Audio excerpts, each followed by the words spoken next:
বলিউড অভিনেত্রী জাহ্নবী কাপুরের ছবি ও ভিডিও অনুমতি ছাড়া ব্যবহার করে অশ্লীল কন্টেন্ট তৈরি ও প্রচারের অভিযোগের মামলায় বেশ কিছু নির্দেশ দিয়েছেন দিল্লি হাইকোর্ট। মামলার শুনানিতে আদালত জানিয়েছেন অভিনেত্রীর অনুমতি ছাড়া তার ছবি বা ভিডিও ব্যবহার করা যাবে না।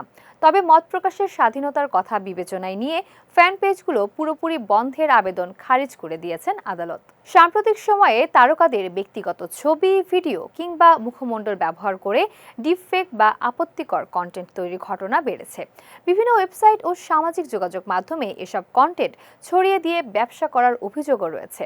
এমন পরিস্থিতিতে নিজের ব্যক্তিত্ব ও পরিচয়ের অধিকার রক্ষায় দিল্লি হাইকোর্টের দ্বারস্থ হন শ্রীদেবী কন্যা জাহ্নবী। মামলায় অভিনেত্রীর আইনজীবীরা ৫,০০০-এর বেশি বিতর্কিত লিঙ্কের তালিকা আদালতে জমা দেন।